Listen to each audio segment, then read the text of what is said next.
ईशान निर्वाण रूपं विभुं व्यापकं ब्रह्म वेद स्वरूपं निजं निर्गुणं निर्विकल्पं निरीहं चिदाकाशमाकाशवासं भजेऽहं निराकारमोङ्कारमूलं तुरीयम् गिराज्ञानगोति तमीशं गिरीशं करालं महाकालकालं कृपालं गुणागार संसारपारं नतोऽहं तुषाराद्रिशङ्का सघोरं गभीरं मनोभूतकोटि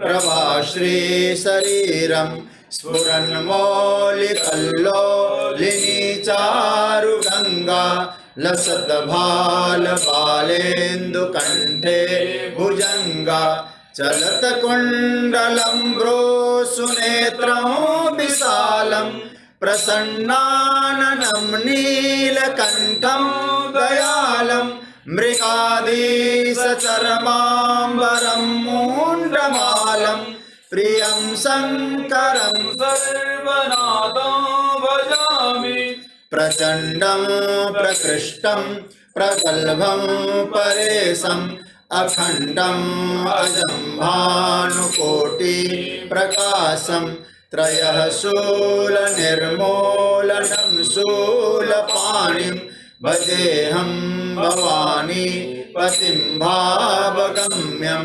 कलातीतकल्याणकल्पान्तकारी सदा सच्चिदानन्ददाता पुरारी चिदानन्द सन्दोहमोहापहारी प्रसीद प्रसीद प्रभो मन्मतारी न यावदुमानाथ पादारविन्दं भजन्ति लोके परे वा नराणां न तावत् सुखं शान्ति सन्तापनाशम् प्रसीद प्रभो सर्वभूताधिवासं न जानामि योगं जपं नैव पूजां नतोऽहं सदा सर्वदा शम्भुतुभ्यं जराजन्म दुःखो गतातप्यमानं प्रभो पाहि आपन्नमामि शम्भो। रुद्राष्टकमिदं प्रोक्तं विप्रेण हरतोषये ये पठन्ति नरा भक्त्या तेषां शम्भो प्रसीदति।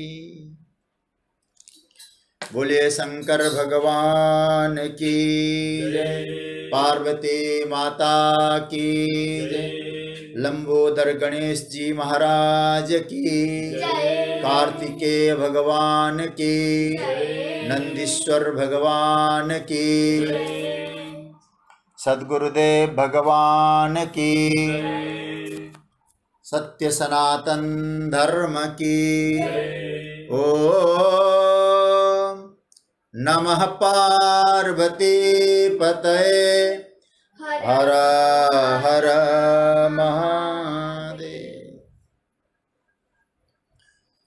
परम मंगलमय अकारण करुणा वरुणालय भक्तवांछा कल्पतरु भगवान की अकारण करुणा के कारण मानव जीवन का सर्वश्रेष्ठ लाभ हम सबको प्राप्त हो रहा है। प्रभु की मंगलमयी कृपा से श्रावण मास में भगवत चरित्र श्रवण का सद्भाग्य प्राप्त हो रहा है। 7 दिवसीय शिव पुराण की यात्रा में आज 7वां दिवस है। मैं कथा को प्रारंभ करूं उससे पूर्व यजमान के रूप में विराजे मेरे प्रिय और आदरणीय श्री मनोज भैया, उनके सभी पारिवारिक सदस्य, पटना से गुरुकल्प पूज्य स्वामी जी महाराज, गाजियाबाद से पूज्य पांडे जी, माता जी, आप सभी स्वाध्याय परिवार के लोग और विज्ञान के माध्यम से जुड़े हुए सभी जनों को मैं व्यासपीठ से प्रणाम करता हूँ, वंदन करता हूँ। आप सभी को नमः शिवाय, जय सिया राम। आज हमको जैसे एक शब्द बोला जाता ना, हवाई फायर, उसी तरह से हवाई फायर की तरह आज कथा हमको ले जानी है, सभी समेटना है। इसलिए क्योंकि कथा के विषय में ऐसा कहा गया है, दो प्रकार से कथाएं होती है, समास व्यास योगतः। समास पद्धति और व्यास पद्धति दोनों पद्धतियों से कथा चलती है। हालांकि यहाँ तो व्यास पद्धति से अपना ही नहीं पाया, प्रायः सभी जगह समास पद्धति से हमने कथा का चिंतन किया है। तो आइए, कल हम लोगों ने ज्योतिर्लिंगों का चिंतन किया, उसके बाद भगवान विष्णु को सुदर्शन चक्र का जो लाभ हुआ, भगवान शंकर ही सुदर्शन चक्र के रूप में भगवान विष्णु के हाथ में विराजे हैं, उसका हम लोगों ने वर्णन सुना। उसके बाद ऋषियों ने एक प्रश्न पूछा है कि महाराज, भगवान शंकर का सर्वश्रेष्ठ व्रत कौन सा है?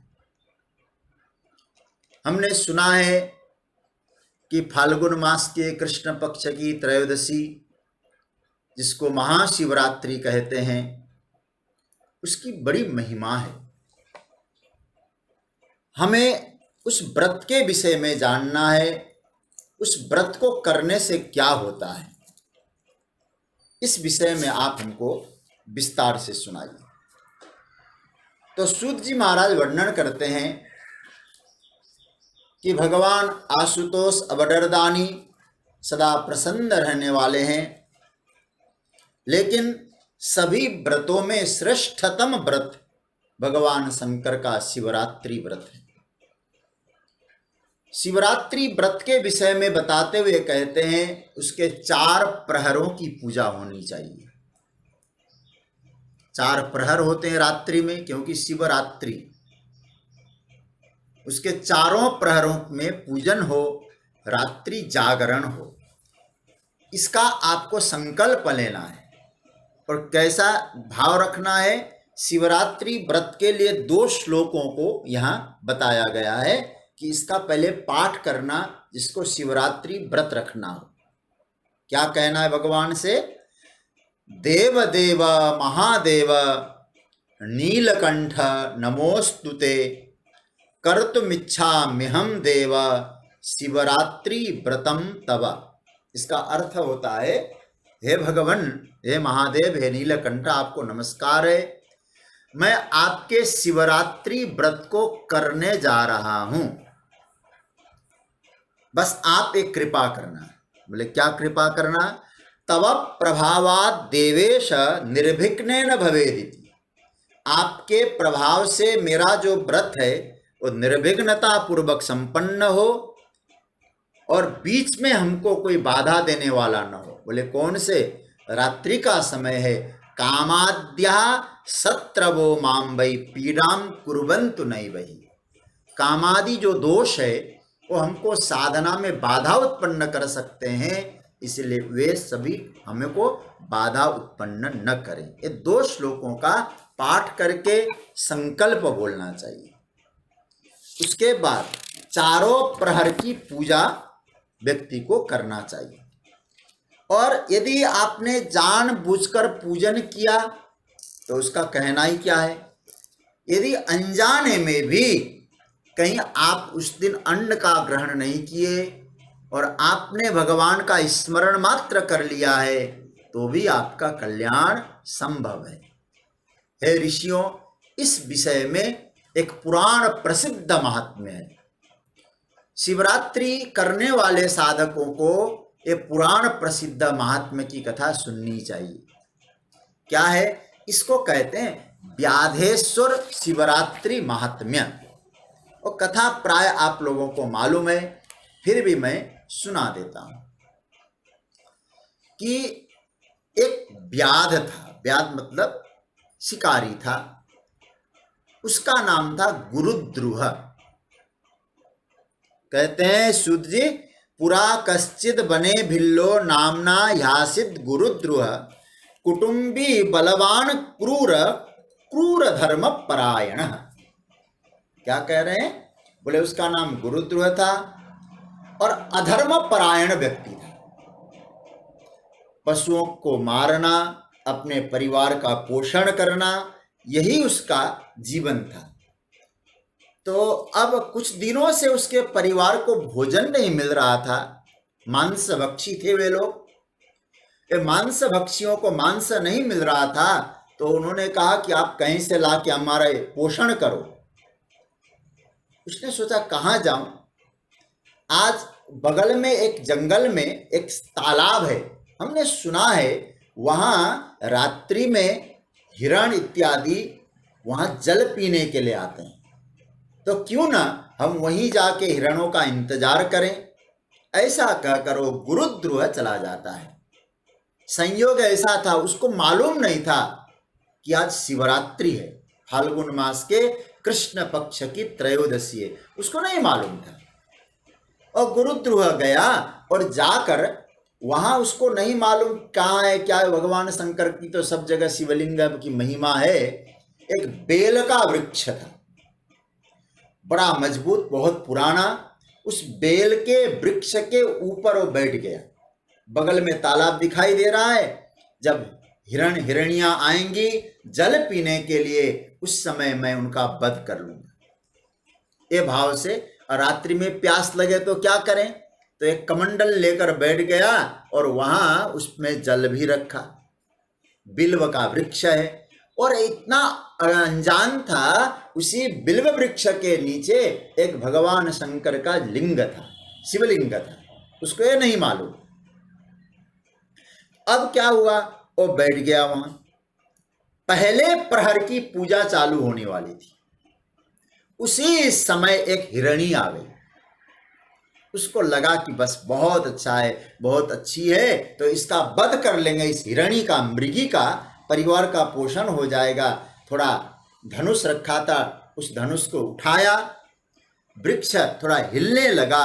ईश्वर का संयोग था और जैसे वृक्ष हिलता है तो उस वृक्ष से, बिल्व वृक्ष से कुछ पत्ते गिरते हैं और पत्ते गिर के सीधे भगवान शंकर के शिवलिंग के ऊपर चढ़ जाते हैं। और उसके कमंडलों में जो जल था वो जल भी उसी में, शिवलिंग में गिर जाता है, भगवान शंकर को पहुंच जाता है।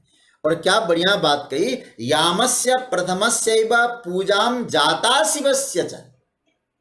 पहले प्रहर में जल भी चढ़ा दिया उसने और अनजाने में बिल्व के पत्ते भी, बिल्व पत्र भी काम बन गया। उसको ये नहीं मालूम।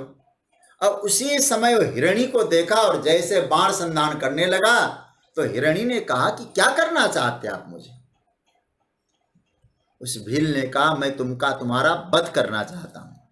बोले वध करके क्या करेंगे, तो व्याध ने बहुत बढ़िया कहा, कुटुंबम क्षोदितम मेद्य हत्वा त्वां तर्पयाम्यहं दारुणं त्वद्वचः श्रुत्वा दृष्ट्वा तं दुर्धरम खलम। देखो हमारे परिवार बहुत दिनों से कुछ खाए पिए नहीं है, तुम्हारा वध करके परिवार का पोषण कर लूंगा। तो उस मृगी ने कहा देखिए एक बात बताऊं, मनमासेन सुखम ते स्यात्। यदि मेरे मांस खाने से आपके परिवार को तृप्ति मिलती है तो दूसरे के काम तो मैं आ ही गई, क्योंकि मेरे मांस से किसी का पोषण होता है तो उपकार हो गया। तो क्या बढ़िया कहती है, उपकारस्यैव यत् पुण्यम जायते त्वे। उपकार का इतना बड़ा पुण्य होगा, इसलिए तुम मुझे ले जा सकते हो। लेकिन क्या, उसने कहा देखो मेरा भी परिवार है, जैसे तुम्हारा परिवार है वैसे मेरा भी परिवार है। और मेरे परिवार में इस समय एक मेरी बहन है, मेरे पति है और मेरे बाल बच्चे हैं। अब मैं क्या करूं, तुम्हारे पास मैं आऊंगी लेकिन कुछ वक्त दे दो मुझे। बोले कितना समय चाहिए? बोले मैं जाऊंगी, अपनी बहन को समझाऊंगी और जाकर कहूंगी कि मेरे जो बाल बच्चे हैं अब तो मैं तो मर जाऊंगी, उनका भोजन बन जाऊंगी, बाल बच्चों को तुम्हें संभालना होगा, क्योंकि तुमको मालूम है मेरी बात को स्वीकार कर लो। तुम स्थिता सत्येन धरणी, सत्य से पृथ्वी टिकी हुई है, इसलिए मैं जो बोल रही हूं सच बोल रही हूं। यदि तुम नहीं आई तो क्या करेंगे?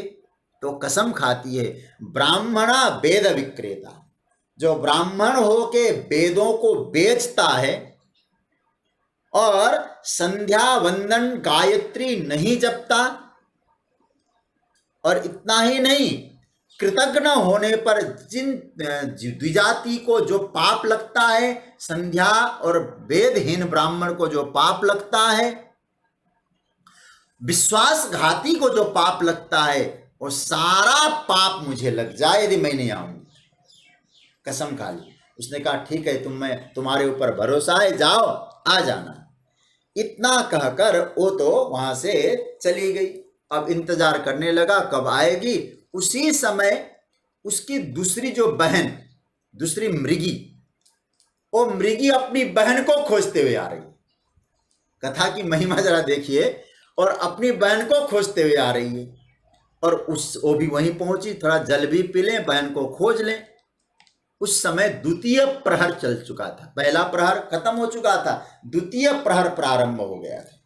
और द्वितीय प्रहर में भी वही हलचल, वृक्ष हिलने लगा, बिल्व के पत्ते गिरे, पानी का जो कमंडल था उसमें से जल नीचे गिरा, शिवलिंग में जल पहुंचा, बिल्वपत्र पहुंचा। और उसी समय उसने बाण संधान किया तो मृगी ने कहा द्वितीय प्रहर हो चुका है, तुम क्या करना चाहते हो? बोले मेरा परिवार ऐसा है, वो भोजन चाहते हैं, तुम वध करके मैं उनको भोजन दे दूं। उसने कहा देखो, मेरी बहन थी, वो निकल आई है जंगल में, इसलिए इस वक्त मैं उसको खोजने के लिए आया हूं। तुम्हारा यदि ऐसा है कि मुझे मार के तुम ले जाना चाहते हो, एक काम करती हूं। बोले मैं जो हमारे जिसको बोला जा सकता है जीजा जी, बहन के, उनको सौंप कर, अपने बच्चों को उनको सौंप कर आऊंगी और फिर तुम मुझे खा लेना। तुम नहीं आई तो उसने फिर वो इसी बात कही, विष्णु भक्ति समायुक्ता शिवनिंदाम करोति। भाई भगवान विष्णु की तो भक्ति करे और भगवान शंकर की निंदा करे, बहुत बड़ा पाप लगता है। इसका तो कहीं नरक में भी उसको स्थान नहीं मिलता। क्या कहते हैं? विष्णु भक्ति समायुक्तो शिवनिंदाम करोति। भाई ऐसा करने वाला, विष्णु भक्त होकर शिवनिंदा करने वाले को जो पाप लगता है वो पाप मुझे लगे। पिता माता का वध करने का पाप मुझे लगे यदि मैं नहीं आऊं तो। चलो चली जाओ। दूसरा प्रहर पूरा हो गया।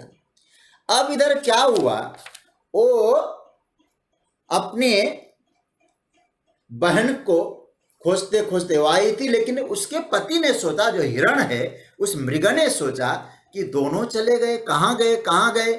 तो वो भी उनको खोजने के लिए निकलता है बच्चों को छोड़कर, तो वो भी वहीं तालाब में पहुंचा। तब तक तीसरा प्रहर प्रारंभ हो चुका था। वही प्रक्रिया चली। तृतीय प्रहर में वृक्ष हिलता है, पत्ते गिरते हैं, जल गिरता है और मारा शिवलिंग के ऊपर जल चढ़ता है और बिल्व पत्र चढ़ जाते हैं। अब उसके बाद क्या हुआ, वो पति ने जैसे बाण संधान किया, पति ने कहा क्यों मारना चाहते हो? वही बात कही उसने। कहा कि ठीक है मैं आने को तैयार हूं, लेकिन एक बात बताऊं। बोले क्या? कि मैं अपनी पत्नी को खोजने के लिए निकला था, बच्चे अनाथ है, मैं बच्चों को समझा के आऊं या सारे बच्चों को तुम्हारे पास लेके आऊं? मुझे जाने दो।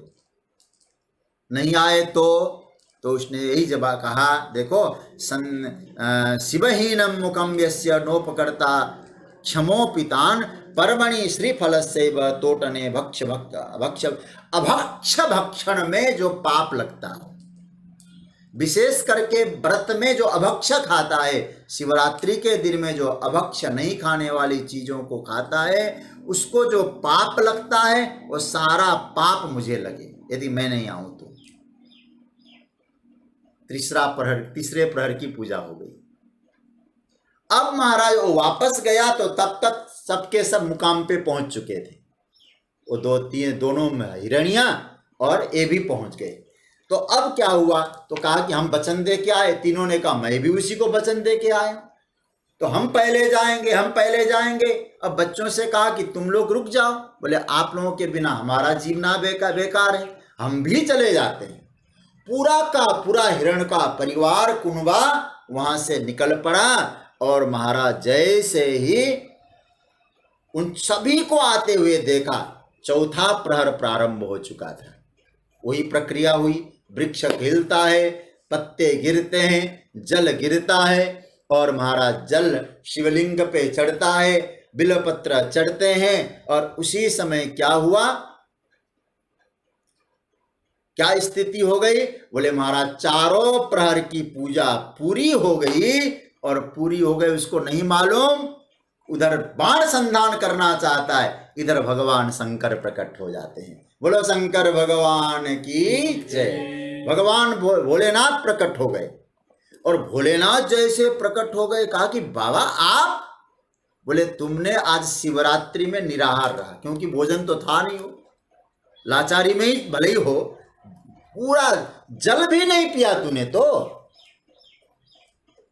जल चढ़ाया, निराहार रहा और मेरी पूजा की है, चारों प्रहर की जल चढ़ा के बिलपत्र समर्पित किया, इसलिए हे व्याध मैं तुमसे प्रसन्न हूं।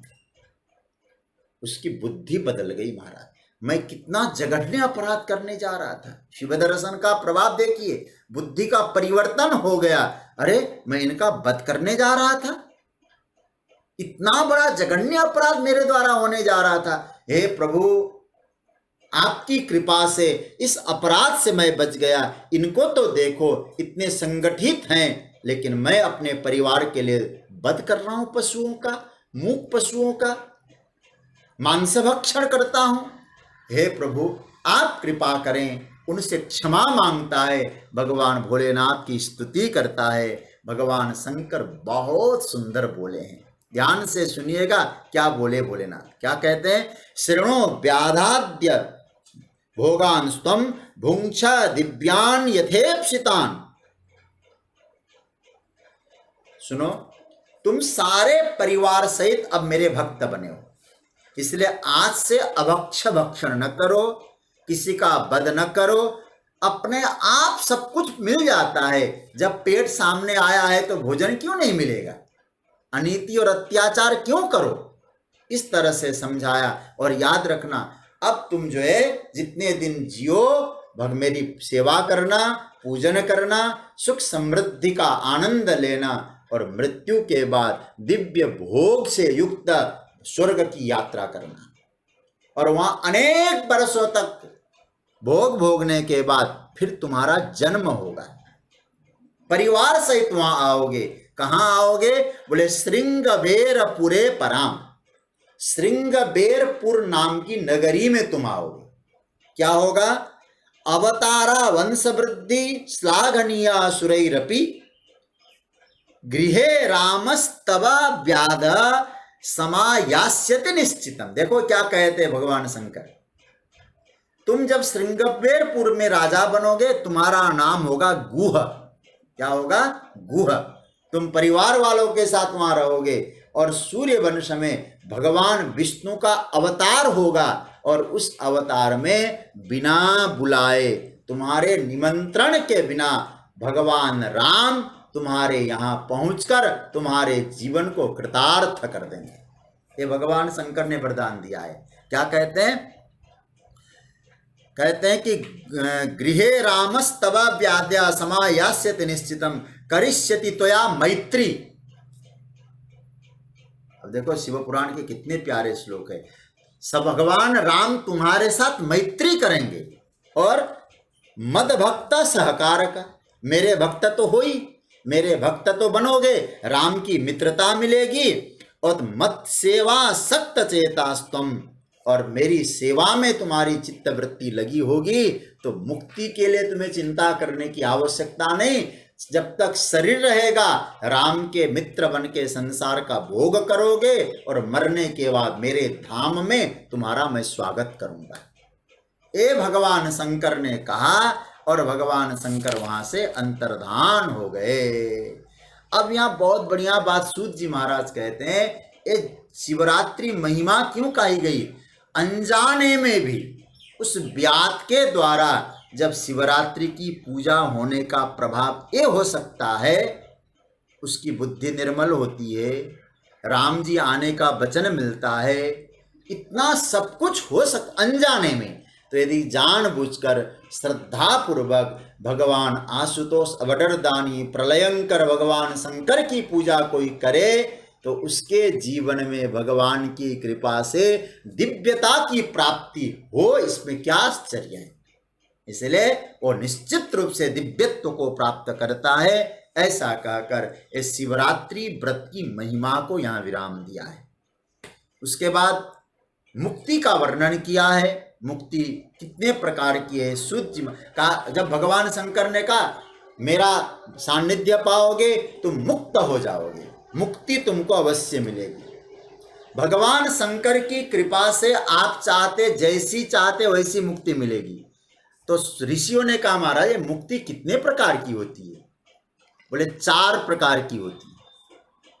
सूत जी वर्णन कर रहे हैं, मुक्तिर चतुर्विधा प्रोक्ता श्रूयताम कथयामि ते संसार क्लेश संहर्त्री परमानंददायिनी। भगवान शंकर की आराधना से 4 प्रकार की मुक्ति आपके पास आएंगी। अब आप चाहो तो झोली फैला के मुक्ति को ले सकते हो और आप चाहो तो मुझे भक्ति मिले भी कह सकते हैं। 4 प्रकार की कौन कौन सी है? सारूप्या, सारूप्या मुक्ति, भगवान के जैसे रूप की प्राप्ति। किसको मिला है? गीध देहत जी धरि हरि रूपा, जटायु। भगवान के रूप को पाना ये सारूप्य मुक्ति है। सालोक्य, भगवान के लोक की प्राप्ति करना, दूसरी मुक्ति सालोक्य मुक्ति। तीसरा सान्निध्य मुक्ति, भगवान का नित्य सान्निध्य पाना। जैसे गरुड़ जी है ना, गरुड़ महाज्ञानी गुण राशि हरि सेवक अति निकट निवासी। चौथी मुक्ति है सायुज्य। सायुज्य का मतलब होता है भगवान में मिल जाना, ब्रह्म का ज्ञान होना, मिल जाना। तो भगवान शंकर प्रसन्न होते मुक्ति भी देते हैं। आप भगवान की उपासना करें, भगवान क्या नहीं देंगे? शिवरात्रि का व्रत करें, शिव की उपासना करें, जैसे कोई थाली में सजा के आपके लिए ला रहा हो। मुक्ति दाता तो भगवान भोलेनाथ है, याद रखना। मुक्ति प्रदान करने वाले भगवान शंकर है। क्यों? भगवान शंकर ज्ञान स्वरूप है। वंदे बोधमयम नित्यम गुरुम शंकर रूप। बोधमयम ज्ञानमय है, तो ज्ञान से ही मुक्ति मिलती है, क्योंकि उपनिषद का वाक्य है ऋते ज्ञानान न मुक्ति, ज्ञान से मुक्ति है। तो भगवान शंकर मुक्त करने वाले हैं। और यदि कोई ये चाहता है महाराज मुझे मुक्ति नहीं चाहिए, ये 4 प्रकार की मुक्ति नहीं चाहिए, ना आपके रूप की आवश्यकता है, ना आपके लोक की आवश्यकता है, ना आपके सानिध्य, ना आपके में मिलने की आवश्यकता है, फिर तुम्हें क्या आवश्यकता है? जन्म जन्म रति राम पद। भरत जी वाली बात, अर्थ न धर्म न काम रुचि गति न चहो निरवान, जन्म जन्म रति राम पद यह वरदान न आन। हमें तो केवल केवल आपके चरण शरण का आश्रय चाहिए और आपके चरणों की भक्ति चाहिए। तो भगवान कहते हैं तो वो भक्त भगवान को बहुत प्रिय होता है। भगवान कहते हैं उस भक्त ने मुझे जीत लेता, वो भक्त मुझे जीत लेता है जो मेरी भक्ति में रहता है। इसलिए हे ऋषियों, भगवान शंकर ऐसे भक्तों के अधीन हो जाते हैं और फिर क्या करते हैं, कहते उनके पीछे पीछे रहते हैं, मेरे भक्त को कोई दिक्कत न हो, नित्य भगवान अपना आश्रय प्रदान करते हैं। ऐसा कहकर फिर भक्ति के बाद ज्ञान का निरूपण करके ये कोटि रुद्र संहिता को विराम दिया है। ठीक है, ये हो गया कोटि रुद्र संहिता, ये चौथी संहिता। अब हमारे पास बचे लगभग 1.5 घंटे और हमारे पास 3 संहिताएं हैं, तो हमको संक्षेप में अब थोड़ा करके समेटना है। उमा संहिता, ये 5वीं संहिता है उमा संहिता। ऋषियों ने प्रार्थना की कि महाराज हमको उमा के विषय में, पार्वती के विषय में भी कुछ सुनाइए ना। उमा कौन है? शिव के विषय में तो आपने बहुत विस्तार से सुनाया, उमा चरित्र भी हमको जानना है। तो कहा कि देखो, भगवान शंकर और पार्वती 2 है नहीं, फिर भी तुम कहते हो उन उमा का चरित्र सुनना है। बहुत विस्तार से उमा चरित्र है।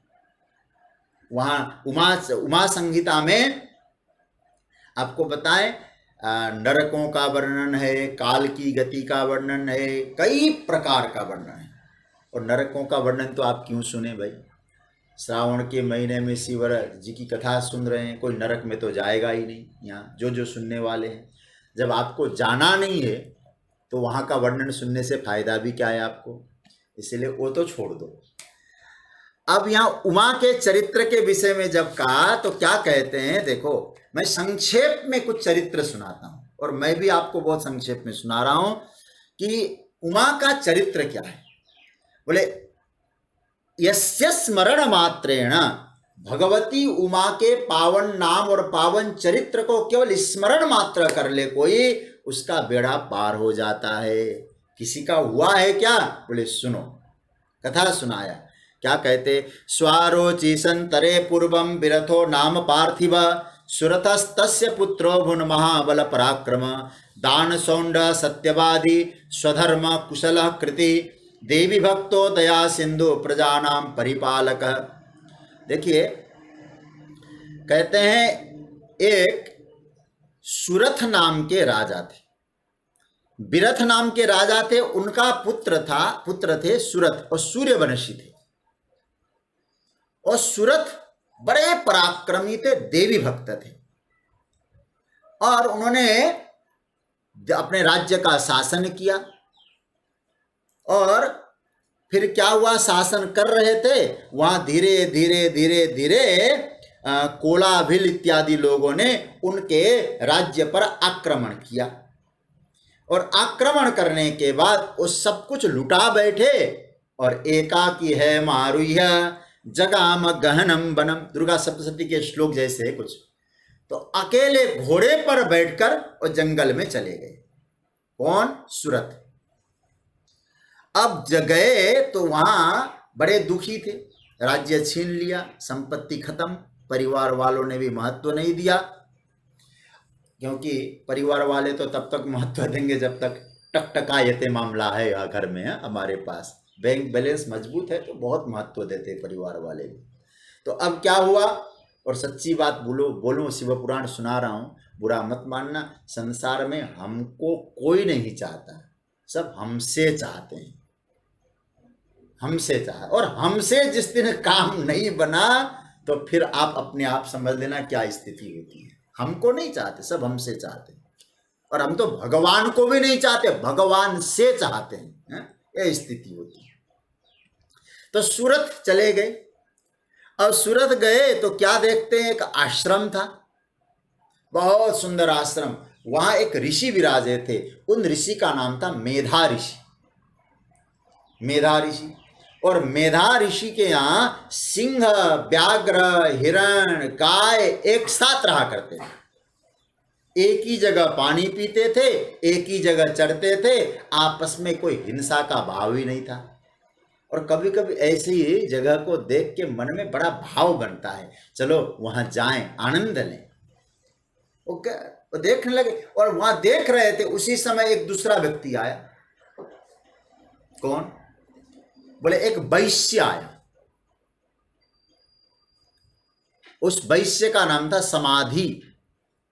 समाधि नाम का वैश्य आया और समाधि नाम का वैश्य ने से मुलाकात हुई सूरत की। समाधि से कहा क्या बात है भैया? बोले परिवार वालों ने हमको भी ठुकरा दिया है। अरे तुमको कैसे? बोले सारा धन तो परिवार वालों ने ले लिया, मेरे पास कुछ है ही नहीं, अब कहीं कुछ क्या करें, तो आया हूं इधर। अच्छा, हम तो दोनों तो एक ही जैसे हो गए, हम भी उसी कैटेगरी के, तुम भी उसी कैटेगरी के, चलो बाबा के पास जाएं।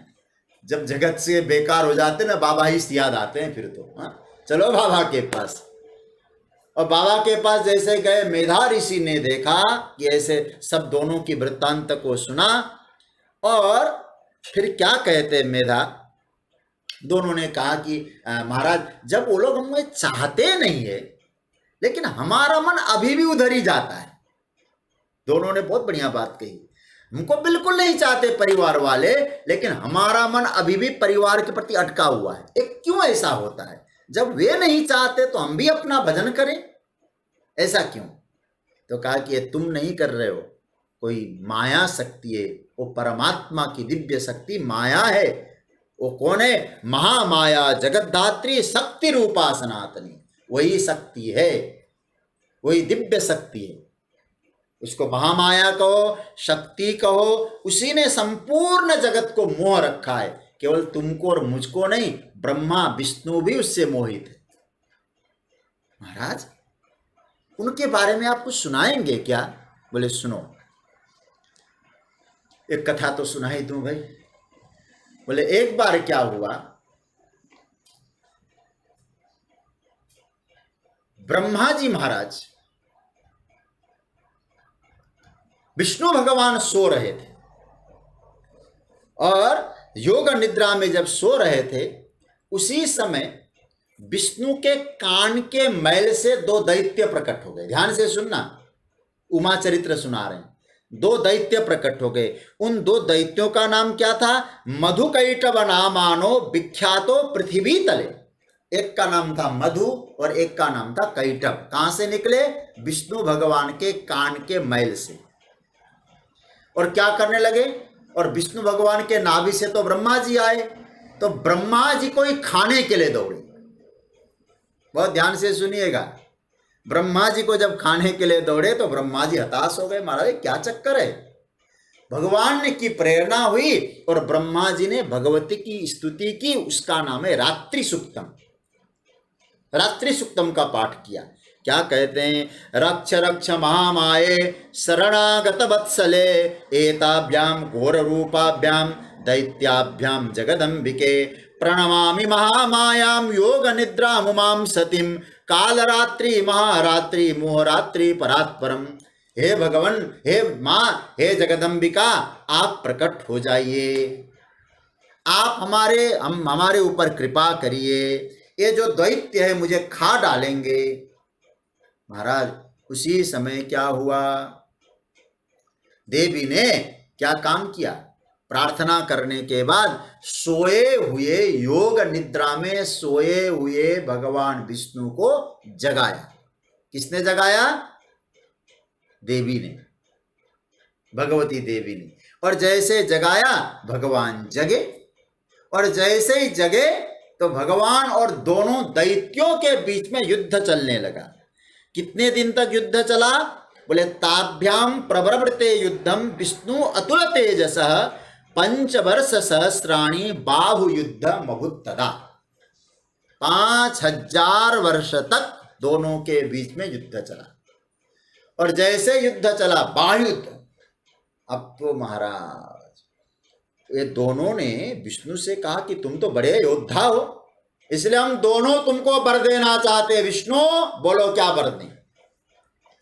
तो तुरंत महाराज विष्णु ने कहा वर देना चाहते हो? बोले हाँ। तो भगवती जगदंबिका ने विष्णु की बुद्धि ऐसी बना दी, तो भगवान विष्णु ने क्या बताया? मुझे यही वरदान देना, तुम दोनों मेरे हाथों से मर जाओ,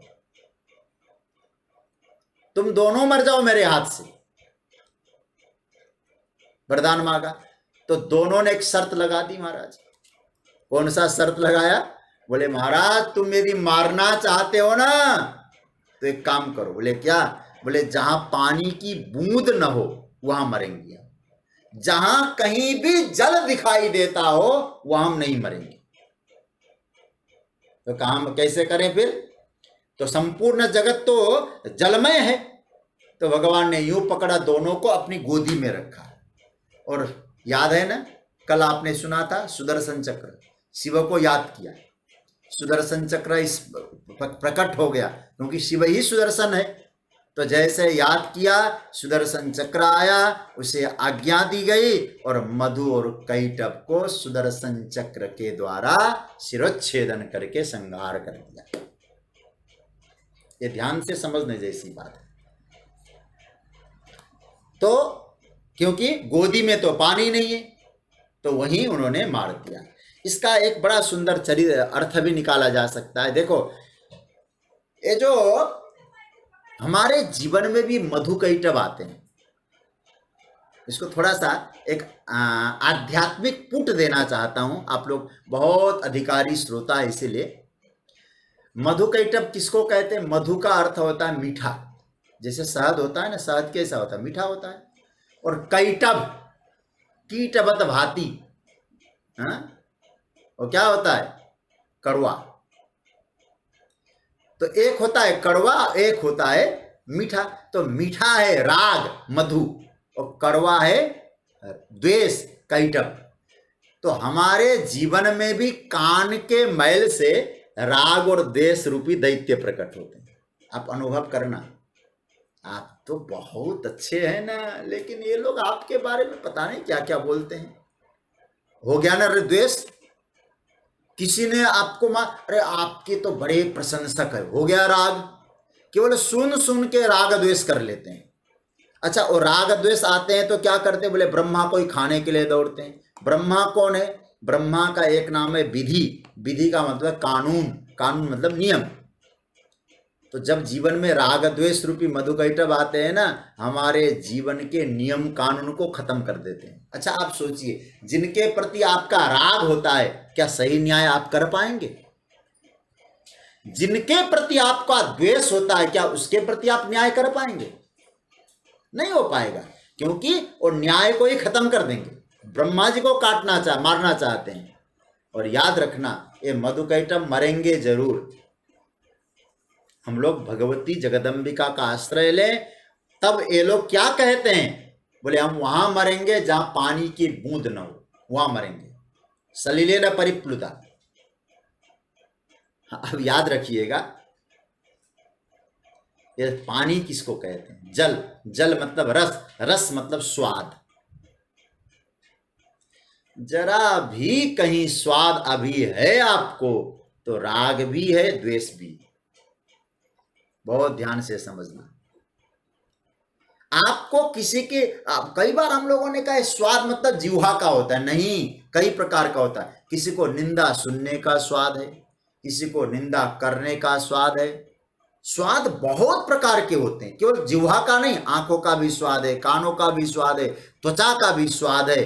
जब तक किसी भी इंद्रियों में स्वाद बुद्धि बनी हुई है, तब तक ये न राग मिटेगा न द्वेष मिटेगा। मधु कैटभ स्वयं कहते हैं मरेंगे नहीं जहां जल होगा। जब तक स्वाद है, कहीं आसक्ति है ना, नहीं मिटेंगे। फिर क्या करना पड़ेगा? उसके लिए तो सुदर्शन चाहिए। सुष्टु दर्शनम, आत्मदर्शन। आप अपने आप को देखें, स्वयं को समझें, तभी जीवन से राग द्वेष का नाश हो पाएगा। तो ये इसका अर्थ है।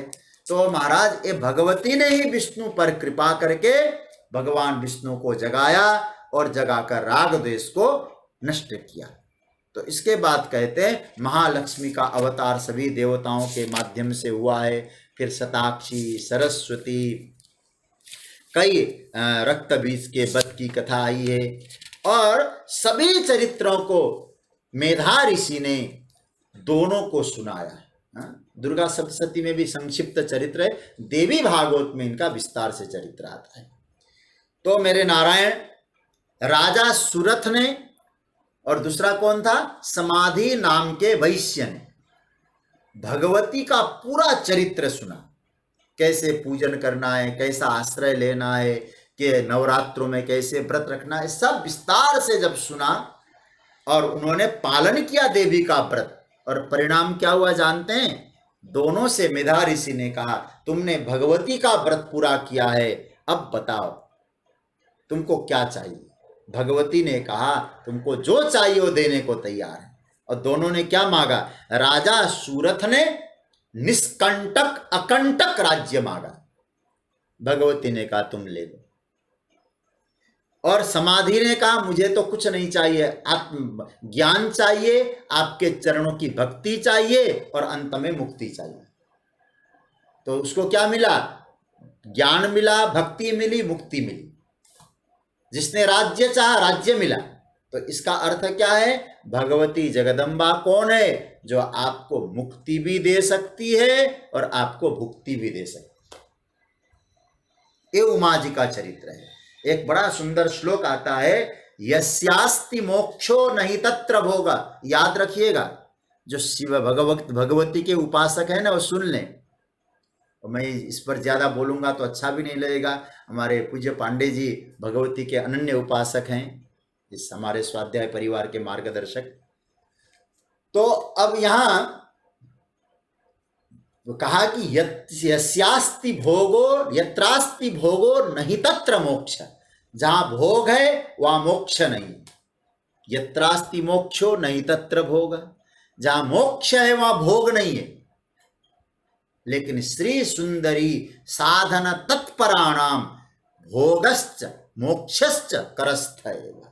यदि भगवती जगदम्बिका का जो नित्य आश्रय लेता है, उसके दोनों हाथ में, एक हाथ में भोग है, एक हाथ में मोक्ष है। जीवन भर का मौज लो, मरने के बाद भगवत धाम जाओ। दोनों की गारंटी है जो भगवती के उपासक होते हैं। भगवती सब कुछ दे देती है, ये भाव बताया। और इसी के साथ महाराज उमा संहिता को यहां मैं विराम दे रहा हूं, संक्षेप में आपको सुना दी। उसके बाद हम लोग कैलाश संहिता का वर्णन करेंगे। थोड़ी देर हम लोग एक काम करते हैं। उमा संहिता का वर्णन हुआ, 2 बार भगवती का स्मरण करके, नाम स्मरण करके आगे बढ़ें और फिर कैलाश संहिता की चर्चा करेंगे। जय अम्बे जय अम्बे अम्बे, जय अम्बे जय जगदम्बे, जय अम्बे जय अम्बे अम्बे, जय अम्बे जय जगदम्बे, जय अम्बे जय अम्बे अम्बे, जय अम्बे जय जगदम्बे, जय अम्बे। सब गाइए, जय अम्बे अम्बे, जय अम्बे जय जगदम्बे, जय अम्बे जय अम्बे अम्बे, जय अम्बे जय जगदम्बे, जय अम्बे जय अम्बे अम्बे, जय अम्बे जय जगदम्बे, जय अम्बे जय अम्बे अम्बे, जय अम्बे जय जगदम्बे, जय अम्बे जय अम्बे अम्बे, जय अम्बे जय जगदम्बे, दुर्गति हारिणी दुर्गे मैया, कष्ट निवारिणी अम्बे मैया, दुर्गति हारिणी अम्बे मैया, कष्ट निवारिणी अम्बे मैया, दुर्गति हारिणी दुर्गे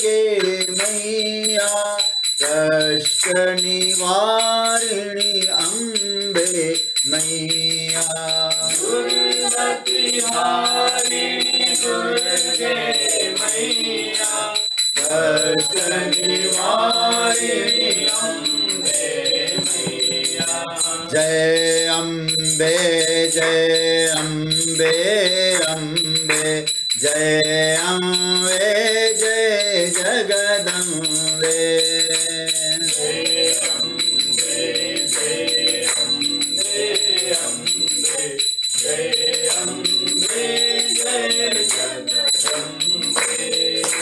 जय अम्बे जय अम्बे अम्बे जय अम्बे जय जगदम्बे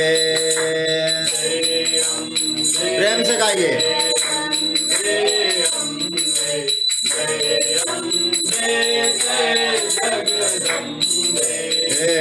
जय अम्बे जय अम्बे अम्बे जय अम्बे जय जगदम्बे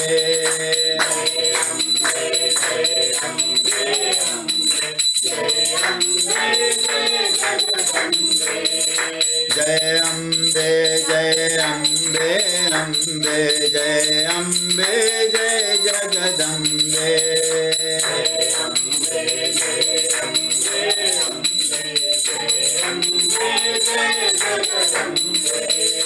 जय अम्बे जय अम्बे अम्बे जय अम्बे जय जगदम्बे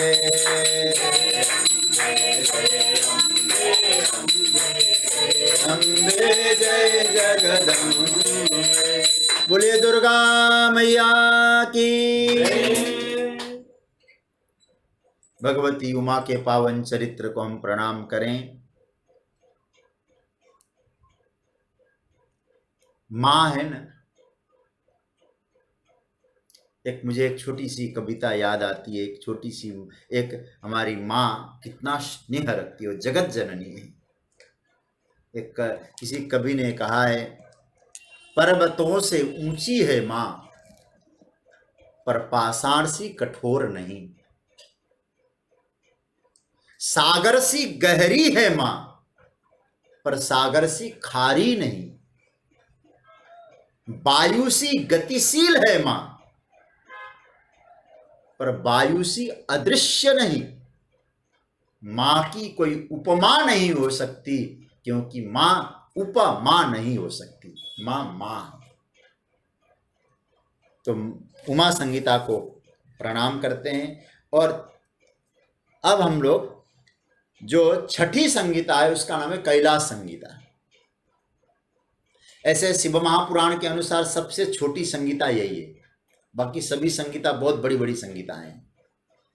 और इसमें प्रणव के अर्थ का निरूपण किया है। प्रणव, दो प्रकार के प्रणव होते हैं, एक स्थूल प्रणव है, एक सूक्ष्म प्रणव। शिव महापुराण में ऐसा वर्णन, सूक्ष्म प्रणव है ओम, जो ओम बोलते हैं उसमें सूक्ष्म प्रणव है। उसमें क्या है बोले, त्रिदेवों का आवाहन है। अ, उ और म, ये तीन हो गए ना। अकार वासुदेव स्यात्, उसमें अ का मतलब होता है विष्णु। उकारो विधिरुच्यते, उ का अर्थ होता है विधि, ब्रह्मा। और मकारस्तु महादेव, मकार का मतलब है महादेव। तो प्रणवाय नमोस्तुते, तो ओम है वो प्रणव। अब उस दूसरा कहते हैं स्थूल प्रणव क्या है, तो शिव पुराण के अनुसार स्थूल प्रणव है नमः शिवाय, ये भी प्रणव का स्वरूप है। तो आप चाहे ओम जपें चाहे नमः शिवाय जपें, एक स्थूल है एक सूक्ष्म है, दोनों ही प्रणव स्वरूप है। और प्रणव का अर्थ क्या है, तो कहते हैं प्रणव का अर्थ है प्रकर्षण नयति भगवंतम प्रति इति प्रणव। तो दिव्य रूप से भगवान की ओर जो ले जाए उसका नाम है प्रणव। मतलब अपने इष्ट की ओर जो ले जाए, अपने आराध्य की ओर जो आपको ले जाए, उनका नाम है प्रणव। इसलिए प्रणव के अर्थ का निरूपण किया है। संन्यास धर्म की चर्चा की, चतुर्थ अवस्था में संन्यास की विधि क्या है और संन्यास में क्या क्या है, इतना विस्तार से संन्यास धर्म का वर्णन किया है। मुझे नहीं लगता है कि आपको सन्यासी होना पड़ेगा। हाँ? सन्यास का अर्थ है मत समझ लेना कि हम घर द्वार छोड़ें भागें, नहीं। सन्यास का अर्थ है अपने मन के कामना युक्त संकल्पों का त्याग करना ही सन्यास है। सन्यास का अर्थ क्या बताया? मन की कामना युक्त कर्मों का त्याग, संकल्पों का त्याग करना, इसका नाम है सन्यास। सम्यक न्यास, इसलिए जागृति का नाम ही सन्यास है। मतलब भागना नहीं, जागना है, छोड़ना नहीं, हर चीज को प्रभु से जोड़ना है। अब हम उनसे जुड़ जाएं। सन्यास की विधि पर चर्चा की, उसके बाद महावाक्यों का निरूपण किया। इसमें कई प्रकार के महावाक्य हैं।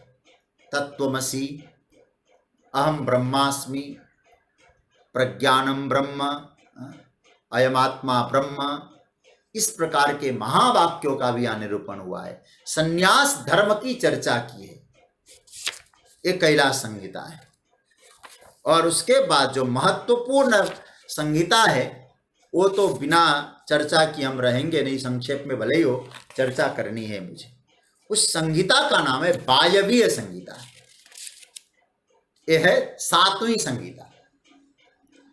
कैलाश संहिता 6ठी, उसमें सन्यास धर्म की चर्चा, प्रणव का निरूपण और महावाक्यों का चिंतन। अब ये जो वायवीय संहिता है ये बहुत विस्तार है। मुझे लगता है अन्य, जैसे मैं जो शिव महापुराण जो अध्ययन किया, मैंने पढ़ा, मुझे ऐसा मेरा अपना चिंतन है और मेरा अपना विचार है। मुझे लगता है कि आप लोगों ने भी शिव पुराण पढ़ा होगा तो आप असहमत नहीं होंगे इस बात पे। जैसे श्रीमद् भागवत का 11 जो कंद है, 11वां स्कंद है, उसमें सारे प्रश्नों का उत्तर आपको मिल जाएगा। रामचरितमानस का उत्तरकांड है, इसलिए उसमें सब उत्तर ही उत्तर है। 11वां स्कंद मुक्ति स्कंद कहा गया है, वहां सभी उत्तर आपको प्राप्त होते हैं। लेकिन उसी तरह से बताऊं, ये शिव महापुराण का वायवीय संहिता भागवत का 11वां स्कंद की तरह है, रामचरितमानस के उत्तरकांड की तरह है। इतने ज्ञान भर दिए है इसमें। कुछ बातें चर्चा करूंगा, सभी तो नहीं। और मुझे कभी कभी जब पढ़ता हूं तो लगता है स्वतंत्र रूप से वायवीय संहिता की चर्चा होनी चाहिए। वायवीय संहिता, वायु देवता ने शिव तत्व का निरूपण किया है। इसलिए आपको बताऊं, एक बात स्पष्ट समझ लेना, शिव पुराण का एक नाम है वायु पुराण। समझ रहे हैं ना क्या बताया? वायु पुराण। अब यहां मैं आपको यह बताना, क्योंकि वायु देवता ने शिव तत्व का विशद वर्णन किया है, इसलिए वायवीय संहिता में 2 भाग है, पूर्व भाग है और उत्तर भाग है। और 41 अध्याय पूर्व भाग में और 35 अध्याय है उत्तर भाग में। दोनों को मिला के लगभग वायवीय संहिता में 76 अध्याय, 76 अध्याय। और मेरे पास 76 मिनट भी नहीं है कि आपको सुना सकूं। इसलिए समुद्र का एक बूंद जल यूं कर देते हैं ना तो मालूम पड़ जाता है खारा है, तो स्वाद ले लेते हैं कुछ चीजों का, समझ में आ जाएगा। और अपनी रुचि से आप पढ़ भी लेंगे बाद में, और पढ़ना चाहिए शिव पुराण, और पढ़ें, अच्छी बात है। वायवीय संहिता जरूर पढ़नी चाहिए। आइए भगवान शंकर को वंदन करते हुए हम लोग अब वायवीय संहिता में प्रवेश कर रहे हैं।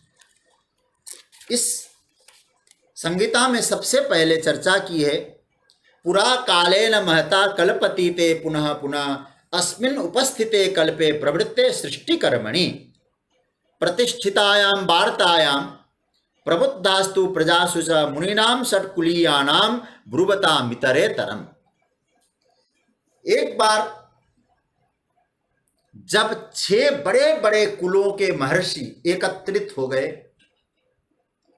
क्या बोलते हैं, इदम परम इदम नेति विचारसु महानभूत। जगत में श्रेष्ठ क्या है? इदम, यह श्रेष्ठ है, वो श्रेष्ठ है। किसकी पूजा करनी चाहिए, कौन श्रेष्ठ है, कौन श्रेष्ठ नहीं है, इस प्रकार की चर्चा होने लगी और खंडन और मंडन चालू हो गया। एक महर्षि कहने लगे ये तत्व श्रेष्ठ है, दूसरे कहने लगे, तो एक सभी मिलकर ब्रह्मा जी के पास गए। ब्रह्मा जी से कहा कि महाराज हम लोगों में विवाद हो गया। विवाद ये हो गया, जो वेद जिसको प्रतिपादन करते हैं अरोरणीयान महतो महीयान, श्रेष्ठतम और श्रेष्ठ से श्रेष्ठतम कौन है, हम जानना चाहते हैं। तो कहते हैं ब्रह्मा जी ने उपनिषद बोलना चालू कर दिया है, पूरा वेदांत बोल दिए ब्रह्मा जी। क्या बोलते हैं, यतो वाचो निवर्तन्ते अप्राप्य मनसा सह आनंदम यस्य वै विद्वान न बिभेति कुतश्चन। हे ऋषियों देखो, जहां मन और बुद्धि पहुंचे ही नहीं, पहुंचने भी पाए तो वहां से लौट आए, वो परम तत्व वो ब्रह्म है। तो हमें ब्रह्म तत्व के बारे में उन्होंने कहा कि जो जगत का एकमात्र कारण है, सर्व कर्मों का साक्षी है, क्या है कैसा है इसकी कुछ नहीं है, यही ब्रह्म तत्व है। महाराज उसको जानने का उपाय क्या है, ब्रह्म तत्व को हम कैसे जान सकें? उन्होंने बहुत बढ़िया बात कही। ब्रह्मा जी ने कहा उसके लिए साधना करनी पड़ेगी। देखो एक बात मैं आपसे कह दूं, जगत के जो कुछ प्राप्त होता है जगत में, आपका भाग्य काम देता है। भाग्य में है, जगत में वस्तुएं मिलेंगी। भगवान भाग्य में होंगे तब मिलेंगे, ये मत समझ लेना। भगवान साधना से मिलते हैं, तपस्या से मिलते हैं। जगत की वस्तु आपको प्रारब्ध से मिल सकती है, लेकिन परमात्मा आपके तप और साधना से मिलेंगे। इसलिए ब्रह्मा जी कहते हैं कि उसके लिए साधना करो, यूं ही नहीं मिलेंगे। बोले महाराज हम साधना करने को तैयार हैं, लेकिन परम तत्व का अनुभव हम कर सके ऐसी आप व्यवस्था कर दें। कहाँ करें, साधना के लिए जगह बता दीजिए जरा। तो ब्रह्मा जी ने क्या काम किया, एक तुरंत भगवान का कोई स्मरण किया और प्रभु को स्मरण करते ही एक चक्र उनके पास उपस्थित हो गया। कहते हैं कि मैं इस चक्र को अब छोड़ता हूं। ये चक्र जहां जाकर इसकी नेमी सिर न हो जाए, वहीं जाके तुम लोग बैठ जाना और वहीं तुम लोग साधना करना। क्या कहते हैं, बहुत सुंदर श्लोक है। इत्युक्त्वा सूर्य संकाशम चक्रम दृष्ट्वा मनोमयम प्रणिपत्य महादेवम विससर्ज पितामह। भगवान भोलेनाथ, क्योंकि चक्र के विषय में तो आप सुन ही चुके हैं, ये चक्र और कोई नहीं, स्वयं भोलेनाथ है। तो महाराज चक्र उपस्थित हुआ, चक्र को प्रणाम किया, भगवान भोलेनाथ को याद किया और ब्रह्मा जी महाराज ने चक्र लेकर छोड़ दिया।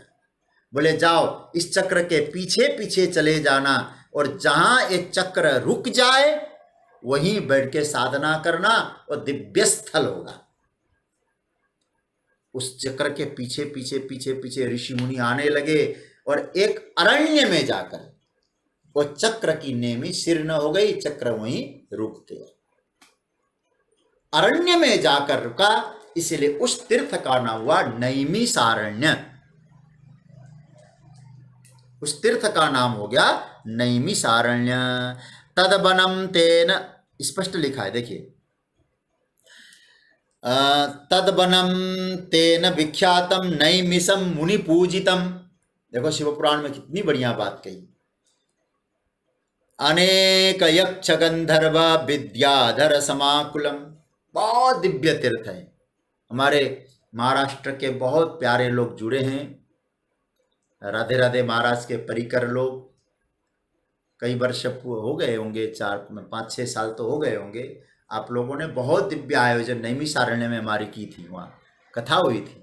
उन लोगों ने बहुत सुंदर व्यवस्था से काली पीठ पर हम लोगों ने वहाँ भागवत का 7 दिनों तक दोनों सत्रों में कथा, दोनों सत्रों में बहुत 3-3 घंटा 4-4 घंटा हम लोगों ने कथा कही और इस दास के द्वारा उन लोगों ने व्यवस्था की थी। बहुत सुंदर आयोजन हुआ था नैमिषारण्य में।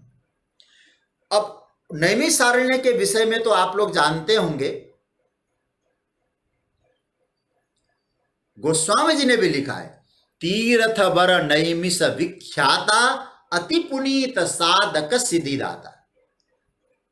हमारे शास्त्रों में जानते हैं नैमिषारण्य को भगवान का नाभि कहा गया है, नाभि स्थल कहा गया है। हमारे संतों ने क्या कहा जानते हैं, भगवान लेटे हुए हैं, भगवान का मस्तक है बद्रीनाथ, भगवान के चरण है गया, और भगवान की नाभि है नैमिषारण्य। इसलिए आपने सुना होगा ना, वहां विष्णु पद है गया जी में, विष्णु पद में श्राद्ध करते हैं।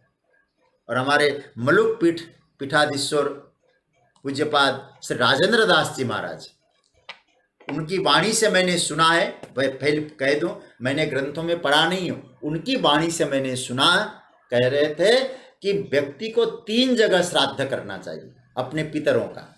पहले करें पद में, चरणों में, गया जी में, दूसरा नैमिषारण्य में, और नाभि तीर्थ है, और फिर जाएं ब्रह्म कपाल बद्रीनाथ।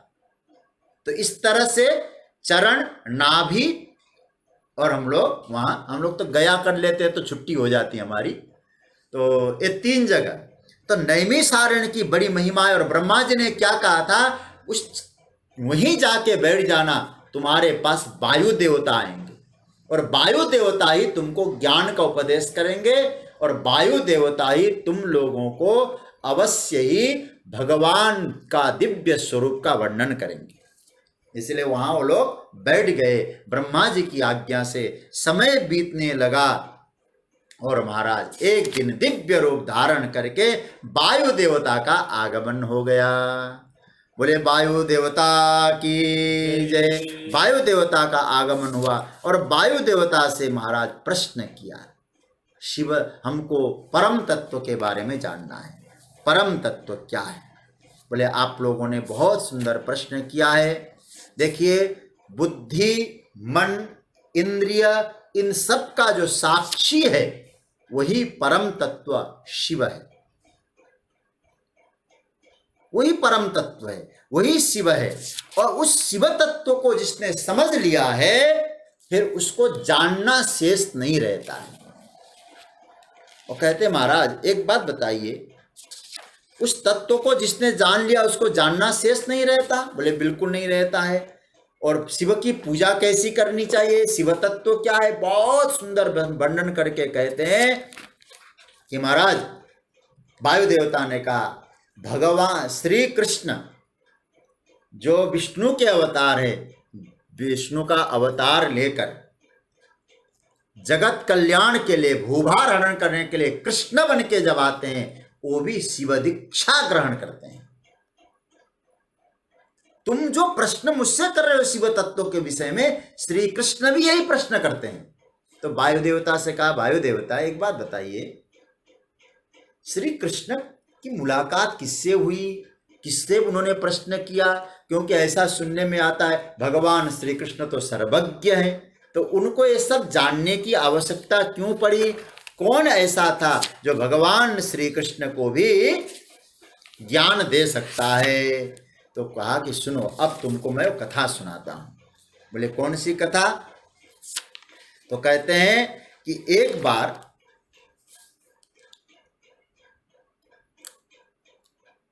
भगवान श्री कृष्ण का विवाह हुआ जाम्बवती के साथ। जाम्बवती के साथ विवाह हुआ, लेकिन भगवान श्री कृष्ण के यहाँ कोई संतान नहीं हुई। मैंने पहले भी शायद संकेत में कहा था। तो अब वो सोचने लगे मैं कहाँ जाऊं, तो एक बार कैलाश की ओर यात्रा करने लगे। तो कैलाश के गिरि शिखर में भगवान का दर्शन करने की इच्छा हुई, लेकिन वहां वो विचरण कर रहे थे। तो वहां एक दिव्य योगी का दर्शन हुआ। कैसे थे वो दिखने में? त्रिपुंड लगाए हुए थे, रुद्राक्ष की माला पहने हुए थे, और मुंह से क्या बोल रहे थे? ओम नमः शिवाय, ओम नमः शिवाय, ओम नमः शिवाय। श्री कृष्ण उनके पास गए। वो कौन थे महाराज? कहा कि उनका नाम था उपमन्यु। उपमन्यु, जिनकी कथा मैं आपको सुरेश्वर अवतार की चर्चा में सुना चुका हूं, उनकी कथा फिर आई है। उपमन्यु जी महाराज भगवान शंकर के अनन्य भक्त हैं। तो भगवान श्री कृष्ण उपमन्यु को देखते हैं और उपमन्यु को देखकर कहते हैं कि आपसे कुछ मैं जानना चाहता हूं। क्या जानना चाहते हो महाराज? भगवान श्रोतुमिच्छामि देव्यै देवेन भावितम दिव्यम पाशुपतम ज्ञानम विभूतिम वास्य कृत्स्नसः। हे वायु देवता कहने लगे, देवता लोग, श्री कृष्ण ने पूछा उपमन्यु जी से, मुझे भगवान शंकर का दिव्य व्रत के बारे में, पाशुपत व्रत के बारे में, भगवान शंकर की उपासना की पद्धति के बारे में बताइए, मुझे जानना है सब। तो उन्होंने कहा, देखो, जगत जो है पास में बधा है और भगवान कौन है? पशुपति है। तो हम लोग पास में बधे हैं और हम सब पर कृपा करने के लिए भगवान शंकर पशुपति बन के आते हैं। और भगवान शंकर को प्रसन्न करने का साधन क्या है?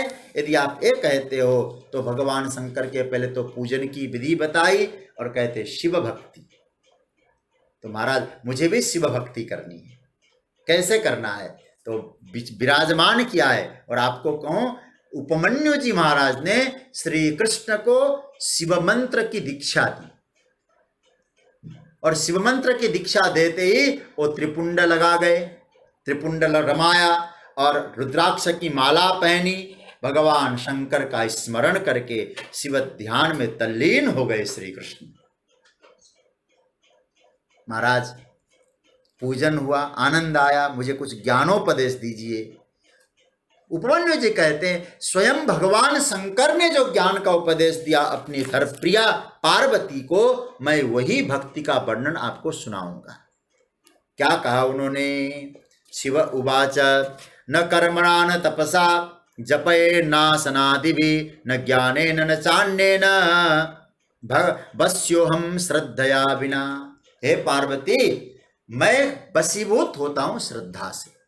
कोई श्रद्धा से मेरा सेवन करे, पूजन करे, वास्तव में मैं उनका वशीभूत होता हूं। इसलिए श्रद्धा बहुत आवश्यक है। आदौ श्रद्धा ततो संग ततोऽथो भजन क्रिया। श्रद्धा हो और सत्संग हो, दोनों की आवश्यकता बताइए। और कहते हैं, देखो, 8 प्रकार के जो लक्षण है ना, शंकर भगवान कह रहे हैं, शंकर भगवान पार्वती को, उपमन्यु जी कृष्ण को और वायु देवता ऋषियों को सुना रहे हैं। मेरा जो भक्त होगा पार्वती, उसमें 8 लक्षण होते हैं। देखो ध्यान से सुनिएगा, बहुत सुंदर प्रकरण सुना रहे हैं। और ये 8 लक्षण किसी में भी घटते हो ना पार्वती, और मुझे सबसे प्यारा है। और 8 लक्षण बताइए। इस शिव पुराण का बहुत प्यारा प्रसंग है। कौन कौन से 8 लक्षण? एक एक लक्षणों की चर्चा करता हूं। मदभक्त जन वात्सल्यम पूजायां चानुमोदनम स्वयं अभ्यर्चनम चैव मदर्थे चांग चेष्टितम मत्कथा श्रवणे भक्ति स्वरनेत्रांग विक्रिया ममानुस्मरणम नित्यम यश्च माम उपजीवति एवं अष्टविधम चिन्हम यस्मिन् म्लेच्छेपि वर्तते स विप्रेन्द्र मुनि श्रीमान सयति सच पंडितः। कहते हैं कि हे पार्वती, मेरे ये जो 8 लक्षण जिनके जीवन में हो, वो ज्ञानी है, वो पंडित है, वो मेरा प्यारा है, वो चाहे किसी भी जाति का हो, और इतना ही का म्लेच्छ भी क्यों ना हो। 8 लक्षण होने चाहिए। कौन कौन से? एक एक लक्षण आप लोग नोट करिएगा। ये प्रकरण का विराम की ओर ले जा रहे हैं हम लोग, ये नोट करने जैसा है। पहला लक्षण है मदभक्ता जनवात्सल्यम। हे पार्वती, मेरा भक्त वही है जो मेरे भक्तों से प्रेम करता है। मैं सामने नहीं हूं, कोई बात नहीं, लेकिन मेरे भक्तों से मित्रता बना के रखता है। हमारे संतों ने तो यही मांगा है महाराज, संतों का संग ही जीवन का मोक्ष है। मैं एक छोटी सी कथा याद आई है, मैं सुना दूं, बड़ा प्रसंग से मिलता जुलता है। राम जी गए वाल्मीकि जी के पास, अत्रि जी के पास, सब जगह। तो वाल्मीकि जी ने कहा, महाराज आपको वनवास क्यों हुआ? बोले मेरा भाग्य था महाराज, संपत्ति का बंटवारा होना था हमारे वंश में, कुल में। संपत्ति का? कौन सी संपत्ति? रघुवंश में जो विभाज्य वस्तुएं क्या थी? बोले 4 थी, धर्म, अर्थ, काम और मोक्ष। किसके किसके हिस्से में गया? तो भगवान राम स्वयं कहते हैं, शायद ये दोहा आपके जीवन में घट जाना चाहिए, समझ में आ जाएगा आपको ये दोहा। क्या कहते हैं? तात बचन पुनि मात हित, भाई भरत असराऊ। तात बचन, धर्म तो मेरे पिता के हिस्से में गया। क्यों? राम जी कह रहे हैं, क्योंकि पिता ने वचन पालन रूप धर्म निभाया, धर्म वहां गया। अर्थ मतलब संपत्ति किसके हिस्से में? भाई भरत के हिस्से में। भाई भरत असराऊ। क्यों? अरे भाई भरत नले बात और है, गया तो उसी के पास। धर्म बाप के पास, अर्थ भरत के पास, इच्छा किसकी पूर्ति हुई? बोले मां की। तात बचन पुनि मातु हित, कैकेयी को क्या मिला? बोले कामना, काम कैकेयी को, धर्म दशरथ जी को, अर्थ भरत को, बचा क्या? मोक्ष। वो किसको मिला? बोले वो मुझे मिला। राम जी आपको मोक्ष मिला। बोले कैसे? मोह कहूं दरस तुम्हार प्रभु, सब मम पुण्य प्रभाव। मुझे जो आपके दर्शन हो रहे हैं ना, यही मेरे जीवन का मोक्ष है। भक्तों के संग में आपका प्रेम हो, भगवान के भक्तों से आपका स्नेह बने, तो समझ लेना यही जीवन में पहला लक्षण होना चाहिए। भगवान शंकर के शब्दों में, मेरे भक्तों से प्रेम करो, मेरे भक्तों से कभी द्वेष न करो, भक्त का पहला लक्षण। दूसरा लक्षण क्या है भक्त का? पूजायाम चानुमोदनम। कोई भगवान की पूजा कर रहा हो, उपासना कर रहा हो, जिस पद्धति से कर रहा हो, जिस विवेक से कर रहा हो, कर तो रहा है ना, वहां जाके टांग मत अड़ाओ। बोले ठीक है भैया, कर रहे हो ना, करो, हाँ करो, अच्छी तरह से करो, बहुत अच्छा है। ये क्यों चढ़ाता? इस तरह से क्यों चढ़ाते हो? इस तरह से क्यों नहीं चढ़ाते हो? बहुत विचित्र है। नहीं, वो जिस प्रकार से कर रहा है उसमें बुद्धि भेद उत्पन्न न करे। कोई भक्त कर रहा है, उसका अनुमोदन कर दो, ठीक है, करते रहना, हाँ प्रेम से करो। तो पहला लक्षण है भक्तों से प्रेम। दूसरा लक्षण है भक्त जो भगवान की उपासना करते हैं उनका अनुमोदन करें, विरोध न करें। तीसरा जो लक्षण है स्वयं अभ्यर्चनम चाहिए। बोले ठीक है करते रहो, इतना ही कहा है? बोले नहीं, स्वयं भी पूजा करें। अच्छा, तीसरा लक्षण है पूजा करनी चाहिए, उपदेश तो देता है लेकिन स्वयं नहीं करता, स्वयं भी पूजा करे, स्वयं भी उपासना करे। यह है तृतीय लक्षण भक्त के, जो शिव को प्रिय भक्त के तीसरा लक्षण। चौथा लक्षण है मदर्थे चांग चेष्टितम। आहा, आपके जीवन का हाव भाव प्रभु के प्रति जैसा हो, अंगों का चलना, मतलब आप चले तो आपकी साधना बन जाए। एक बड़ा सुंदर सूत्र दिया है, आपको देख के किसी को ईश्वर की याद आ जाए, आपका चाल चलन ऐसा हो, ठीक है। भगवान के भक्त है ना, तो आपके पास आकर कोई बैठे, आपकी साधना के प्रमाण ऐसा हो, आपको एटमॉस्फेयर बहुत अच्छा मिलने लगे।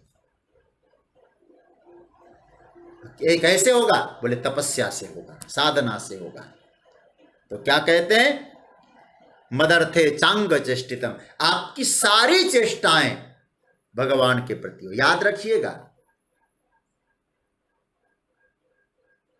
भगवान की सेवा पूजा में जो वस्तुओं का प्रयोग होता है उनका अनादर न करना।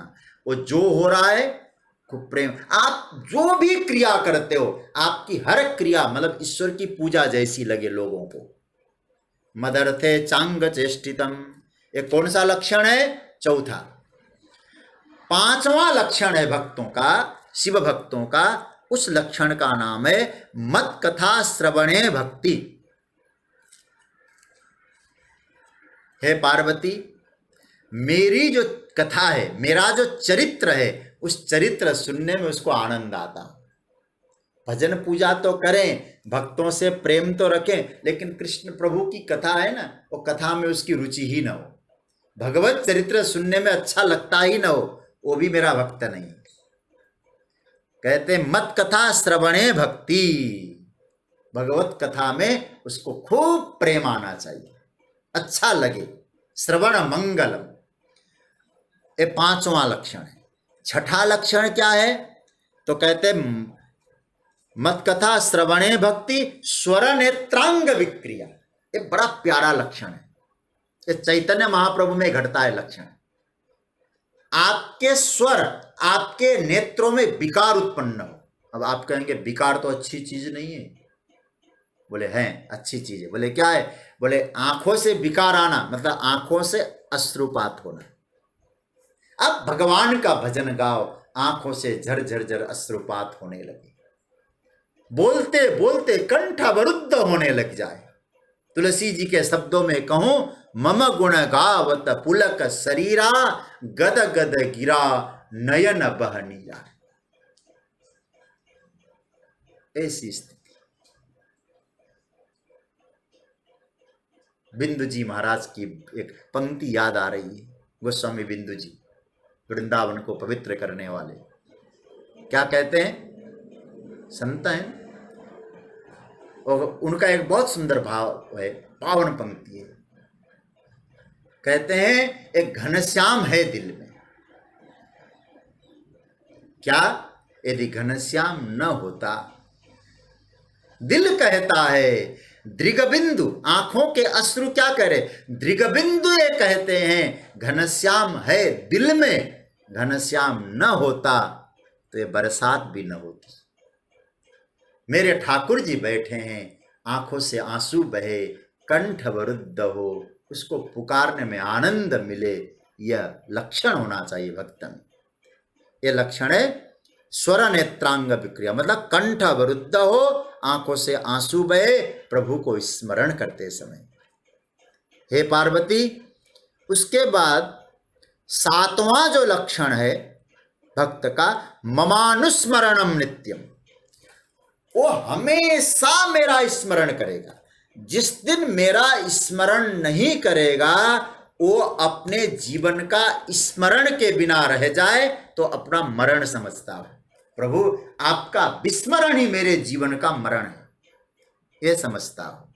ये सातवां लक्षण है, नित्य स्मरण करता हो। तस्मात् सर्वेषु कालेषु माम अनुस्मर, हर समय मुझे याद करो। उसके बाद क्या अंतिम लक्षण कहते हैं, आठवां, यश्च माम उपजीवति। ये सब करने के बाद जो मेरे ही आश्रित रहता है, मैं प्रभु क्या आश्रित हूं, ये भाव उसके जीवन में रहता है। तो क्या कहते हैं, इन लक्षणों से जो युक्त होगा पार्वती, एवं अष्टविधम चिन्हम, इस प्रकार के 8 प्रकार के चिन्ह किसमें हो?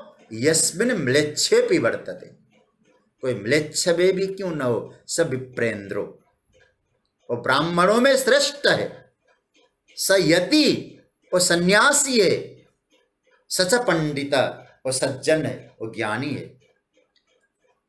आज मैं एक गुप्त बात कहने जा रहा हूं पार्वती, ध्यान से सुनो। शिवजी कोई पर्सनल बात कर रहे हो ना, वो सुनने जाए जैसा है। क्या कह रहे हैं? नमे प्रियश्चतुर्वेदी मद भक्त स्वपचोपि तस्मै देवम ततो मह्यम सब पूज्यो सच पूज्यो यथाहम। बोले इन लक्षणों से युक्त जो होगा, वो चाहे वेद पढ़ा हो चाहे वेद नहीं पढ़ा हो, वो मुझसे जुड़ा है, वो किसी भी वर्ण में उसने जन्म लिया हो, उसमें मैं रहता हूं, मैं उसमें रहता हूं, मुझ में वो रहता है। यदि कोई व्यक्ति उसकी पूजा करता है, ऐसे भक्तों का आदर भी करता है, शिवजी का वचन है पार्वती, वो पूजा मैं स्वीकार कर लेता हूं, भले ही मेरी ना करता हो, ऐसे भक्तों की भी कोई पूजा करता है, आदर करता है, मैं उस भक्त की पूजा को स्वीकार करता हूं। और एक गीता का श्लोक आया है, पूरा उतार दिया है महाराज। गीता का ज्यों का त्यों लिखा है। क्या लिखा है? 9वां अध्याय जो गीता में है, हम लोग उस अपने गीता के स्वाध्याय में उसको पढ़ चुके हैं। पत्रम पुष्पम फलम तोयम यो में भक्त्या प्रयच्छति, और बाद में थोड़ा सा वो किया, तस्या हम न प्रणश्यामी सच में न प्रणश्यति। थोड़ा अलग अलग करके लिया है।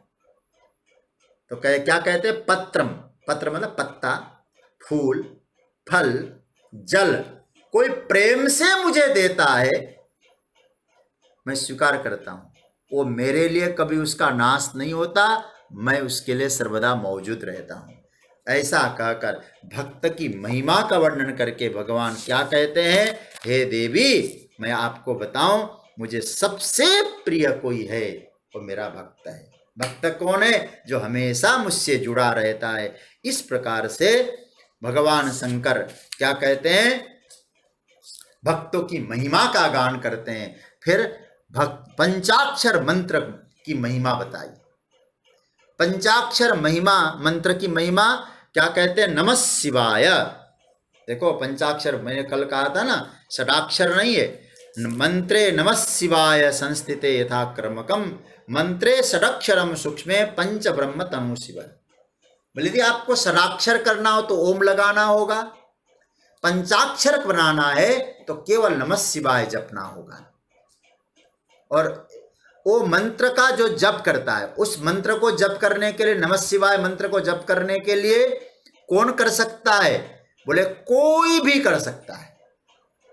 और यहां तक कहा अधिकारोस्ति सर्वेषां, सभी लोगों का उस मंत्र जप में अधिकार है, चाहे वो स्त्री हो चाहे पुरुष हो, सभी वर्णों को भगवान अंत्यजो बाधमो वापी मूर्खो वा पंडितोपि वा। देखिए मंत्र जप करना, आप कहते हैं महाराज कैसे बोले, कब बोले? जब बोलो। शुद्धि अशुद्धि का भी कोई ध्यान मत दो। याद रखना, भगवान के नाम जपने में कोई शुद्ध अशुद्धि का चर्चा नहीं। जब मन मुख में आए बोलो।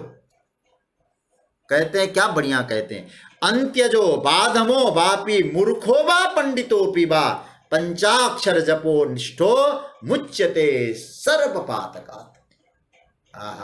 इतनी बढ़िया बात कही।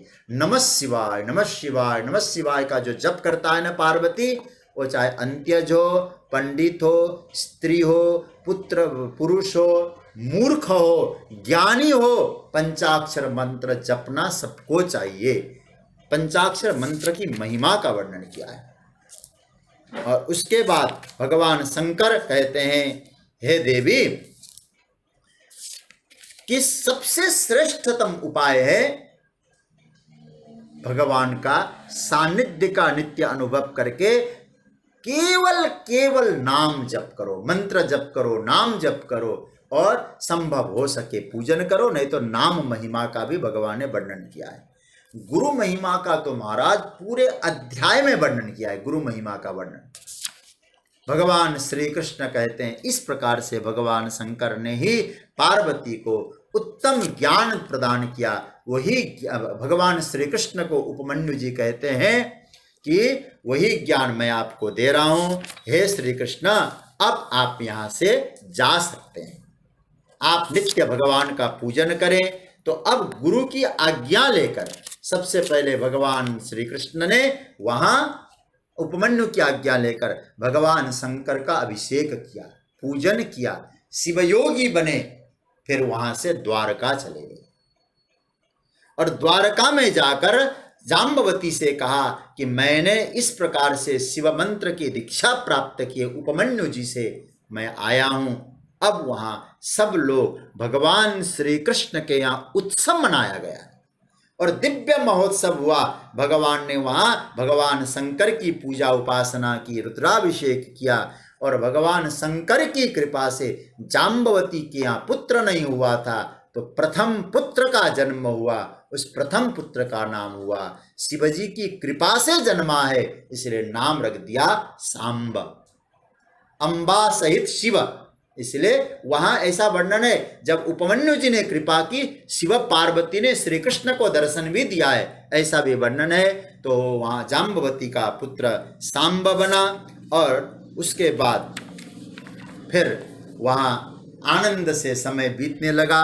उपमन्यु जी की महिमा का भी गान किया है। और उसके बाद वायु देवता कहते हैं, इस प्रकार से तुमने जो प्रश्न किया था मैंने उत्तर दिया है। भगवान श्री कृष्ण ने भी उपमन्यु जी महाराज से ऐसी दिव्य शिव दीक्षा को प्राप्त करके शिव ज्ञान पाया।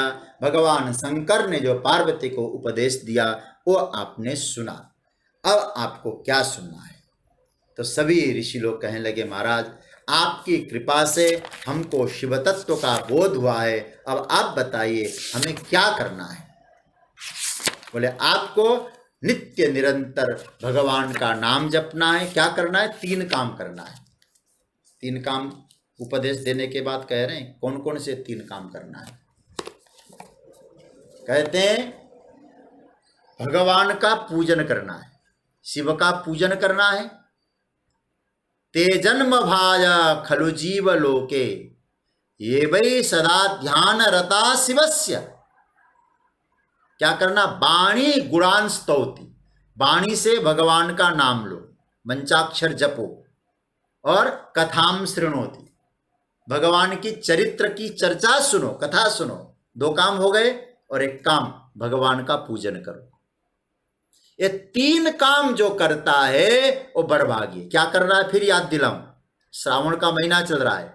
वाणी से भगवान का नाम जपो, कानों से भगवान की कथा सुनो, और हाथों से भगवान की पूजा करो, जल चढ़ाओ शिव को। ये 3 काम जो करता है भगवान कहते हैं उसको भवमुत्तरंती, संसार से ऐसे पार होता है जैसे कोई व्यक्ति गाय के बछड़े के खूर को पार करता है ना। कितनी मेहनत करनी पड़ती है उसको। किसी गाय का बछड़े ने एक खूर से थोड़ा सा गड्ढा बना दिया, अब आप सोचिएगा उस गड्ढे को पार करने में कितनी मेहनत करनी पड़ेगी। आप छोटा सा गड्ढा, कुछ नहीं ना। तो आपको उसी प्रकार से भवसागर पार करने में मेहनत नहीं करनी पड़ेगी, लेकिन आपको 3 काम करना होगा। हाथों से सेवा, कानों से कथा, वाणी से गुणानुवाद। ये तीनों काम आप करिए तो आप भी भवसागर ऐसे ही पार हो जाएंगे। इस प्रकार के कहकर वायु देवता ने कहा, मुझे ब्रह्मा जी की आज्ञा थी और ब्रह्मा जी की आज्ञा को पाकर मैं आपको उपदेश देने आया हूँ। आप लोगों का जो यज्ञ है, जो शिव यज्ञ था, शिव तत्व को जानना चाहते थे, उसको मैंने कहा। अब मैं यहाँ से विदा लेना चाहता हूँ। सभी ऋषियों ने कहा, महाराज हमें क्या करना है? बोले बगल में गोमती नदी है, चलो हमारा यज्ञ पूरा हुआ है, अब हम लोग जाकर गोमती में स्नान करें। और सभी देवता सहित, ऋषि मुनि सहित वायु देवता ने गोमती में जाकर स्नान किया है। और स्नान करने के बाद वायु देवता सब पर कृपा करके भगवान विश्वनाथ की जय जयकार करके वहाँ से अंतर्धान होते हैं। सभी देवताओं को भगवान शंकर का दिव्य स्वरूप का दर्शन होता है। भगवान शंकर कहते, जो भी इस कथा को प्रेम से सुनेगा निश्चित रूप से उसको भी मैं इसी प्रकार से दर्शन दिया करूँगा। यूँ कह के शिव अंतर्धान होते हैं। अब अभृत स्नान हुआ, फिर आनंद से वे वहाँ से विदा होते हैं। इस तरह से सब ब्रह्मा जी ने कथा को विराम दी। सूत जी महाराज कहते, वायु देवता ने जैसे कथा को विराम दी, हे ऋषि लोग, मैं भी अब इस कथा को विराम दे रहा हूँ। एक कथा सबका कल्याण करे। और कहते वक्ता और श्रोता दोनों के माध्यम के द्वारा कभी जाने अनजाने में कोई पाप हो जाता है, उसके लिए कहते हैं 3 बार हरे नमः का उच्चारण करना है और 2 श्लोकों का पाठ करना है। उसके बाद फिर आप लोग अपने स्थान पर बैठे रहना। आज कुछ मनोज भैया भी कुछ निवेदन आप लोगों से करेंगे। पहले हम लोग 2 श्लोकों का पाठ करेंगे। मैं बोलूंगा, ये शिव महापुराण के अंतिम श्लोक है 2, इसका पाठ करना है खूब प्रेम से। मैं बोलूं फिर आप बोलिएगा। एतत् शिव पुराणं हि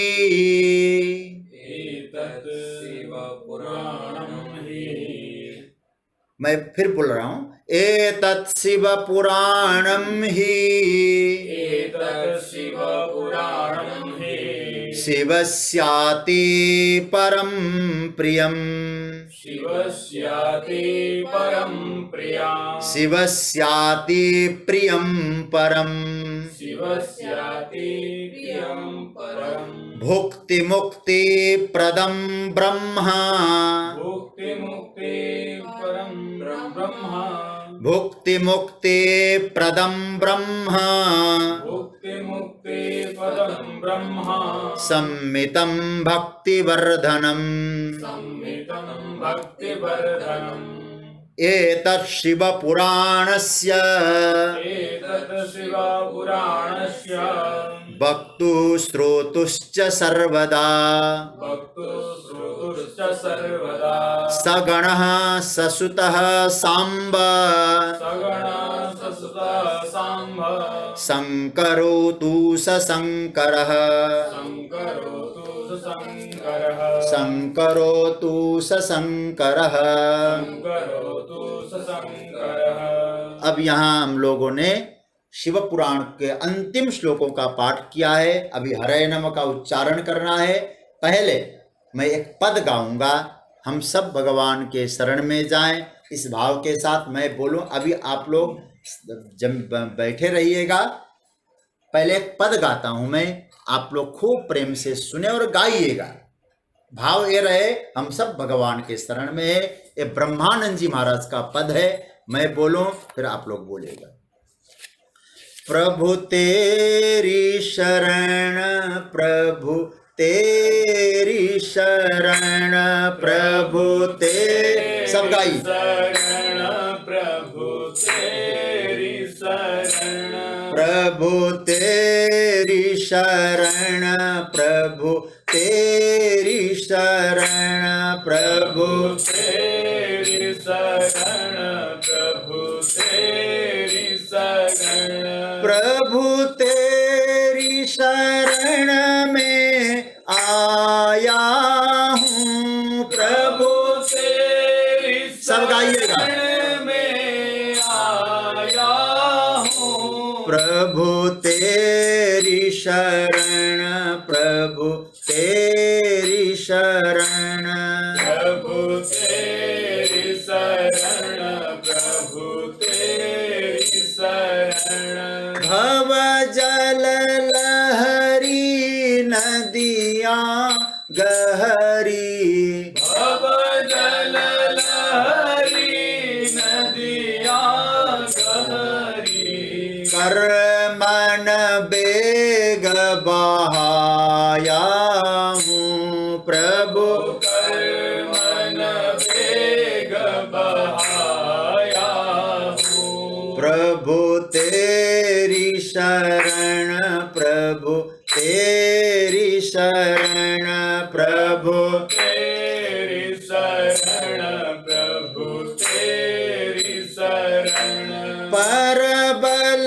माया जाल बिछाया, परबल माया जाल बिछाया, चारों तरफ फसाया हूँ, प्रभु चारों तरफ फसाया हूँ, प्रभु तेरी शरण, प्रभु तेरी शरण, प्रभु तेरी शरण, प्रभु तेरी शरण, क्षण भंगारा विषय विकारा, क्षण भंगारा विषय विकारा, जन्म जन्म भर माया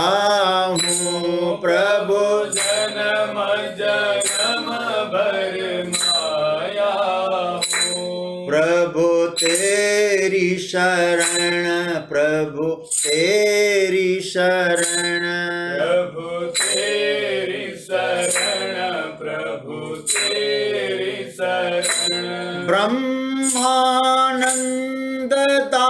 दासन का ब्रह्मानंद दास दासन का ब्रह्मानंद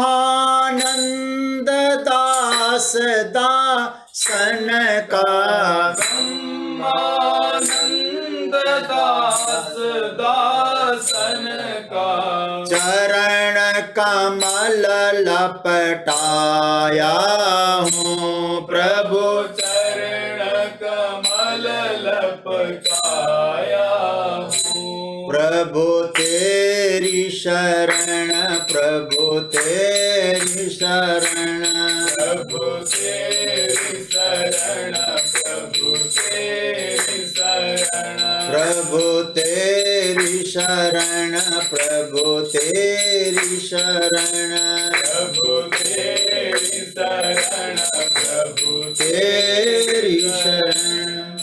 ऐसा लिखा है। हरे नम इत्युच्चैर मुच्यते सर्वपातकात्। जाने में अनजाने में श्रोता वक्ता के द्वारा कोई असावधानी हो जाए उसके लिए 3 बार हरे नम का उच्चारण करना है। मैं बोलूं आप बोलिएगा हाथ ऊपर करके, जैसे कोई भवसागर में डूबता हो, पुकार रहा हो मेरी रक्षा करो। इसी तरह से हरे नमः हरे नमः हरे नमः हरे नमः हरे नमः हरे नमः आद्यन्तमङ्गलमजात समान भावम् आर्यं तमीशमजरामरमात्मदेवं पञ्चाननं प्रबल पंच विनोदशीलं संभावये मनसि शंकरमंबिकेशम्। प्रिय स्वजनों, 7 दिवसीय शिव पुराण की जो कथा है वो विराम ले रही है। आप लोग कुछ देर धैर्य रखिएगा कृपया।